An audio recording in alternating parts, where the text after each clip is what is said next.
Hello everyone, मैं हूं advocate विवेक पांडे और आप देख रहे हैं आपका अपना चैनल लीगल पोजर। दोस्तों, जब भी कोई आपकी प्रॉपर्टी, आपके मकान, दुकान या ज़मीन पर कब्जा करके बैठ जाता है तो सबसे पहले आप पुलिस थाने से या कोर्ट कचहरी की सहायता लेते हैं और अपने प्रॉपर्टी से कब्जा हटवाने के लिए अगर आप कोर्ट केस कर देते हैं तो आपको तो पता ही होगा कि कोर्ट केस कितने लंबे समय तक चलते हैं और कब्जा करने वाला व्यक्ति कोर्ट केस के दौरान आपकी संपत्ति पर कब्जा बनाए रखता है और आपकी प्रॉपर्टी पर पूरी तरीके से अधिकार जमाने के लिए हर तरीके का हथकंडा अपनाता रहता है। दोस्तों, अगर आप कब्जे के विषय में कोई एप्लीकेशन पुलिस थाने में डीएम या एसडीएम साहब को देते हैं तो उन लोगों द्वारा ये कह दिया जाता है कि अगर मामला दीवानी न्यायालय में चल रहा है तो हम लोग इसमें कुछ भी नहीं कर सकते, क्योंकि मामला कोर्ट में विचाराधीन है और केस के चलते रहने के दौरान हम आपकी कोई मदद नहीं कर सकते।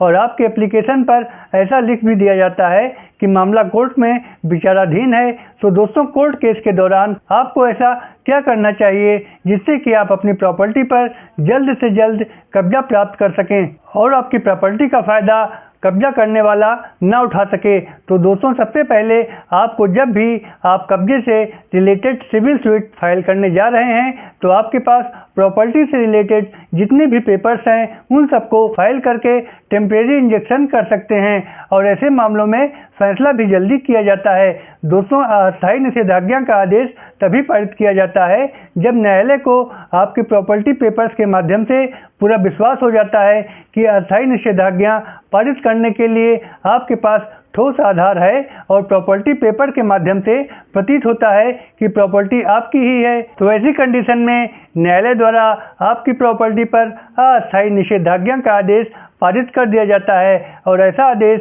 जब न्यायालय द्वारा किया जाता है तो जब तक आपका कोर्ट केस विचाराधीन है, कोई फाइनल डिसीजन कोर्ट से जब तक नहीं आ जाता तब तक ऐसा अस्थायी निषेधाज्ञा प्रभावी रहता है। और अस्थायी निषेधाज्ञा जारी करने के बाद जिस भी व्यक्ति ने आपकी प्रॉपर्टी पर कब्जा किया हुआ है इस बाबत पूरी तरीके से रोक लगा दी जाती है कि जब तक मुकदमे का अंतिम फैसला नहीं हो जाता है कि प्रॉपर्टी किसकी है, किसके अधिकार में है, तब तक उस प्रॉपर्टी पर न तो कोई निर्माण किया जा सकेगा और न ही उसे किसी थर्ड पार्टी को बेचा जा सकता है, न ही उस प्रॉपर्टी पर कोई क्षति पहुंचाई जा सकती है। यानी प्रॉपर्टी मुकदमे के विचाराधीन रहने तक अपनी यथास्थिति में रहेगी और कब्जा करने वाला आपकी प्रॉपर्टी पर कोई भी ऐसा काम नहीं करवा सकेगा जिससे कि आपका नुकसान हो। और ये अस्थायी आदेश का प्राविधान होता है कि जब तक मुकदमे का फाइनल आदेश नहीं आ जाता और सिविल कोर्ट अपना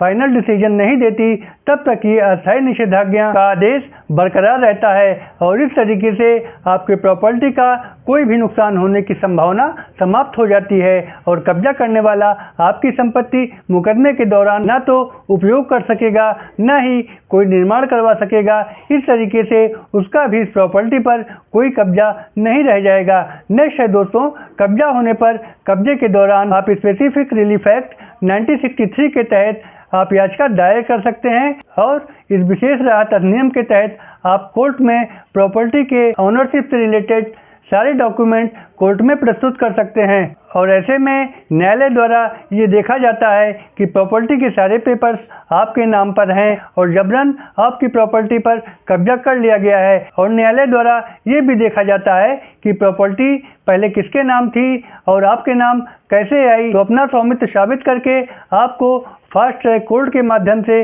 आपका कब्जा तब तक के लिए दिलवा दिया जाता है जब तक सिविल कोर्ट में चल रहे मामले पर फाइनल डिसीजन न आ जाए। तो दोस्तों, इस तरीके से आप अपनी प्रॉपर्टी को कब्जा मुक्त करा के कब्जा वापस ले सकते हैं। तो दोस्तों, आशा करता हूँ वीडियो आपको पसंद आई होगी। वीडियो पसंद आई हो तो एक लाइक करके चैनल को सब्सक्राइब कर दें। फिर मिलेंगे एक नए विषय के साथ, तब तक के लिए goodbye and thanks for